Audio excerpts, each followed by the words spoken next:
Olá, meus queridos irmãos, sejam bem-vindos ao canal IPU-PM, Igreja Pentecostal União Poder e Milagres. Eu sou o presbítero Wagner de Lima e hoje eu gostaria de dar continuidade e finalizando a aula passada a respeito do batismo nas águas, né? Hoje nós vamos dar continuidade aí sobre o batismo do arrependimento, que a gente está procurando aqui dar uma resumida para vocês entenderem a respeito do batismo, tá? Nós vamos falar aqui sobre o batismo nas águas, o batismo de arrependimento ou nas águas e o batismo na morte de Cristo, tá ok?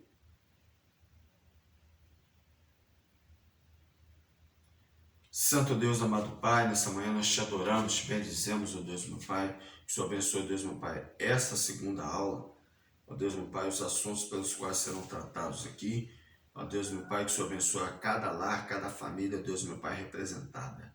No nome santo e amado de Jesus de Nazaré, eu te louvo e te exalto nesta manhã, por mais esse dia, mais esta hora, por mais este momento, por este fôlego de vida, por este ar que respiramos. Te agradecemos no nome santo amado de Jesus. Amém. Evangelho segundo escreveu Marcos 1, 4, 5 vai dizer o seguinte: apareceu João batizando no deserto e pregando o batismo de arrependimento para a remissão dos pecados. E toda a província da Judéia, os de Jerusalém, iam ter com ele, e todos eram batizados por ele no Rio Jordão, confessando os seus pecados. Que lindo, né? Muito bonito, né? Passagem maravilhosa, né? E a palavra de Deus, ela tem poder, né? A palavra de Deus, ela tem poder de transformar as pessoas. Tem uma passagem, Romanos 12, 2, que vai dizer: não vos conformeis com este mundo, mas transformai-vos pela renovação do vosso entendimento. Então a nossa mente, ela precisa ser renovada. Um dos privilégios de quando nós temos um encontro com o Senhor Jesus é a renovação do nosso entendimento. Então a nossa mente já precisa ser renovada. Nós não podemos continuar caminhando aqui com mentalidades e costumes antigos que a gente tinha, né? Inveja, ciúme, desconfiança, glutonaria, bebedice, discórdia. Existem coisas mais que são obras da carne, são obras do homem, da nossa natureza pecaminosa humana. Então, a partir desse novo nascimento, que é o assunto que nós vamos tratar na salvação, essas coisas velhas, elas têm que ficar para trás, porque tudo isso nos atrapalha a nossa jornada cristã, a nossa caminhada na presença de Deus, ok? E isso está em Gálatas 5, do 16 até o 23. Ele vai tratar claramente sobre as obras da nossa natureza pecaminosa humana. Então a mensagem anunciada por João produzia no coração daqueles que ouviam o arrependimento de seus pecados. Então, a palavra de Deus é apta para discernir os pensamentos e os propósitos ou intenções do coração. Está vendo o que a palavra de Deus ela causa em nós? Então, desta forma, podemos entender que o fato de João, ao proclamar o batismo de arrependimento, não somente chamava os homens ao passar pelas águas, mas principalmente a reconhecer os seus erros e arrependendo-se, alcançarem remissão. A base da pregação do batismo de arrependimento passava pelo fato de, primeiramente, deixar em evidência o erro, para que o ouvinte pudesse buscar uma solução e assim encontrá-la no arrependimento, tornando-se apto para o batismo. Atos dos Apóstolos, capítulo 2, 37 ao 41, que vai tratar ali da pregação de Pedro, né, que quase 3.000 almas se converteram, que as pessoas elas eram batizadas e desciam as águas, né? Enfim. No texto de Mateus 3, 7, 9, observamos uma certa classe de pessoas que, indo de encontro ao batismo, são advertidas por João por causa de suas obras. E vendo ele muitos dos fariseus e dos saduceus. Quem eram os fariseus e os saduceus? Eram partidos religiosos judaicos daquela época. Então essas pessoas, por eles serem doutores da lei de Moisés, eles batiam muito de frente, né? Então todas as vezes que Jesus ele operava um milagre, vocês vão ver isso muito nos evangelhos. Estuda os evangelhos, gente. Estuda. É maravilhoso você estudar os evangelhos. Vocês vão ver ali que todas a dificuldade que Jesus ele passava com os fariseus e com os saduceus, com esse grupo de pessoas. Era terrível, terrível, terrível, terrível. Por exemplo, terrível, tá? Então, vocês vão ver que até mesmo tem até filmes, você vai encontrar alguns filmes muito bons. Tem um filme antigaço mesmo sobre Jesus. Esse filme ele deve ter a duração de 5 ou 6 horas. É um filme muito antigo sobre Jesus. E vocês vão ver até nesse filme que todas as vezes que Jesus ele iria realizar um milagre, ele iria operar um milagre, tava ali os fariseus, os saduceus ali de olho. Eles não admitiam o que Jesus fazia. Principalmente no sábado. Meu Deus. Jesus passou assim, sabe? Foi muito difícil. Mas graças a Deus que Jesus ele é Senhor e ele é soberano, né? Na sabedoria de Jesus, Jesus conseguiu vencer essa turma aí. Né? Aí, olha só, que vinham ao seu batismo e dizia-lhes: raça de víboras, quem vos ensinou a fugir da ira futura?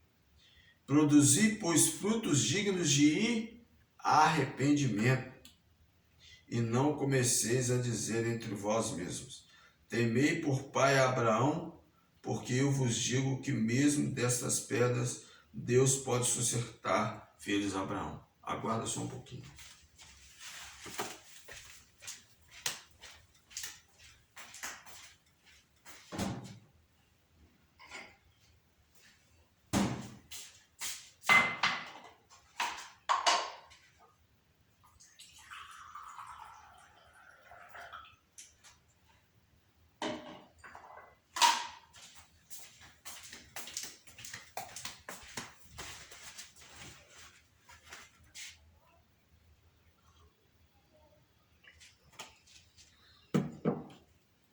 Bom, continuando aí.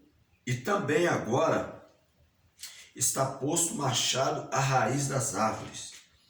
Toda árvore, pois, que não produz bom fruto, é cortada e lançada no fogo. A árvore aqui somos nós mesmos. Tá? Somos nós. Aqui é um exemplo, mas a árvore é o ser humano mesmo. Tá? É o servo de Deus. O ser humano. Tá? Eu e você fomos chamados para produzirmos fruto. Então, se eu e você não produzirmos fruto, nós seremos lançados aonde? Nas trevas, no fogo eterno. Mas, por que estavam sendo advertidos de forma contundente? Confira em Mateus 23, do 1 ao 33, as características relatadas pelo Senhor acerca de suas más ações. Esse capítulo é um capítulo onde Jesus aí vai tratar pesado, gente, mas é muito forte que Jesus vai falar. Vocês são igual sepulcros caiados. Vocês por fora é aquela veste, aquela coisa linda, maravilhosa, mas por dentro tá tudo oco. Não adianta estar de terno e gravata, não adianta estar com a saia lá embaixo, mas vive uma vida de hipocrisia, uma vida de mentira, de disfarce. de capa, né? Pega a Bíblia, põe a Bíblia debaixo do braço. Você está entendendo? Mas aí você vai ver a vida do cidadão não condiz com o que está escrito nas Escrituras. Então, é disso que Jesus está tratando. Esse capítulo 23 de Mateus, a gente precisa tomar muito cuidado para ver se um de nós se a nossa vida não está enquadrada ali. Se o nosso contexto, a nossa espírito, se de fato nós somos religiosos igual eles eram, ou se nós somos espirituais, que não tem como você ser religioso e espiritual ao mesmo tempo. Ou você é religioso ou você é espiritual. Isso é uma coisa que a gente vai tratar mais para frente. É interessante notar que quando João fala aos fariseus, fala como se fossem árvores. Em Mateus 7, 16 e 17. Quando o Senhor Jesus, nos seus ensinamentos, fala dos falsos profetas, refere-se desta mesma maneira a eles como árvores. Portanto, pode-se compreender que os homens são como árvores diante dos olhos de Deus. Contudo, existe em nós uma natureza que é contrária à vontade de Deus. Por isso que quando a gente vai tratar do assunto santidade dentro da soteriologia, que é um outro assunto chamado de plano de salvação, quando nós vamos tratar sobre soteriologia, quando a gente vai entrar no assunto, a santidade, a santificação, ela vai trabalhar nesse aspecto.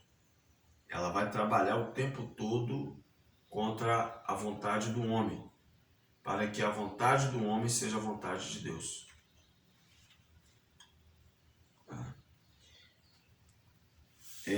Gálatas 5,17, Romanos 7, do 15 ao 25. Essa natureza faz com que os nossos frutos não sejam mais aceitáveis diante de Deus. De acordo com o texto de Romanos, que foi colocado como referência, subentende-se que aquilo que é produzido pela carne é condenável diante de Deus, mas o que é produzido pelo Espírito lhe é aceitável. Assim temos frutos da carne e frutos do Espírito, sendo que os segundos são os frutos chamados dignos de arrependimento. Devido à facilidade humana para o erro, por causa da carne que é corrupta para o pecado, é que às vezes chega a ser imperceptível o erro. Existem pessoas, pelo fato de terem uma vida mais controlada, que nunca roubaram, ou se viciaram, ou se prostituíram, ou qualquer um desses pecados, que são os mais evidentes, dizem que não têm cometido pecado. Entretanto, a palavra da verdade os chama de mentirosos. 1 João 8. Porque todos pecaram e carecem da glória de Deus. Romanos 3, 23. Sendo assim, quando vamos a Gálatas 5, 19 e 21, encontramos uma relação de frutos da carne que nos afastam do Deus vivo, pois ele não comunga com as trevas. E todo aquele que professa ser dele deve se apartar da iniquidade. 1 João 3, 4, 9. Em Mateus 15, o Senhor Jesus é interpelado pelos fariseus e pelo fato dos seus discípulos não lavarem as mãos para comerem, como é coerente na tradição dos anciãos. Mas o Senhor explica aos discípulos dizendo: até vós mesmos estáis ainda sem entender? Ainda não compreendeis que tudo que entra pela boca desce para o ventre e é lançado fora? Mas o que sai da boca procede do coração. É isso que contamina o homem, porque do coração procede os maus pensamentos, mortes, adultério, prostituição, furtos, falsos testemunhos e blasfêmias. São estas coisas que contaminam o homem, mas comer sem lavar as mãos, isso não contamina o homem. Com o exemplo do lavar das mãos, pode-se ilustrar a necessidade de arrependimento na vida de cada pessoa, porque não devemos achar que o simples fato de passar pelas águas batismais nos fazem salvos. Tá vendo só?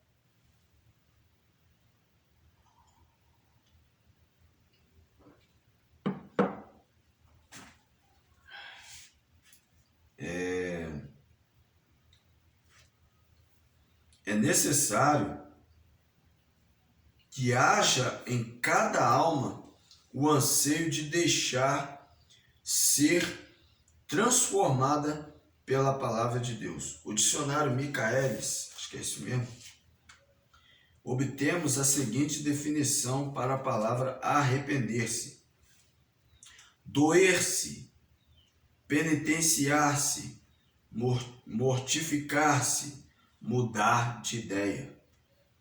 Assim, descartamos a ideia de que aquele que recebe o batismo pode permanecer nas obras de iniquidade. Quando se fala de arrependimento, deve-se fazer memória de que o fato de o pecado ser confessado é apenas um primeiro estágio para a vida de comunhão com Deus. Todo homem que se arrepende deve deixar a prática do pecado.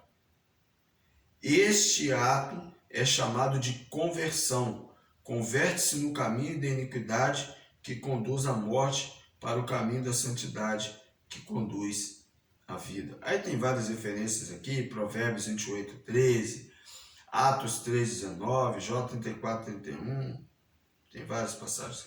Portanto, gente, o batismo de arrependimento ou nas águas nos ensina que devemos nos arrepender das obras pecaminosas operadas pela nossa natureza humana pecaminosa, ou obras da carne, convertendo-se, ou seja, mudando de direção, andando em novidade de vida, de acordo com a purificação encontrada nas águas das Santas Escrituras, que aparece nos envolvendo no ato público do batismo nas águas. 1 Pedro, vamos ler, 3, 20, 21. Vamos lá. Carta do apóstolo Pedro, 3, 20, 21. Os quais, noutro tempo, foram rebeldes, quando a longanimidade de Deus, longanimidade é paciência, tá? É um atributo de Deus. Esperava nos dias de Noé, enquanto se preparava a arca, na qual poucas, isto é, 8 almas, se salvaram pela água. Que também uma verdadeira figura agora vos salva, o batismo, não o despojamento da imundícia da carne, mas da indagação de uma boa consciência para com Deus pela ressurreição de Jesus Cristo. Bom, assim nós finalizamos essa parte aí, tá? Sobre o batismo de arrependimento ou nas águas, tá? Mostrando claramente que o batismo por si só não salva. O que salva é o arrependimento, tá? Então tá muito claro aqui tudo que foi dito. Qualquer coisa você volta o vídeo lá de novo para você entender tudo que foi tratado ou falado aqui, ok? Então que Deus abençoe, um abraço a todos vocês, tá? O próximo vídeo, eu falei finalizar, mas tem uma outra parte aqui, que é o batismo na morte. Esse aqui é importante também. Nós falamos sobre o batismo de arrependimento e nas águas, e na terceira e última aula eu vou falar sobre o batismo na morte de Cristo. Tá ok? Então um abraço a todos, Deus os abençoe. Muito obrigado por você por estar fazendo parte dessa história, deste ministério.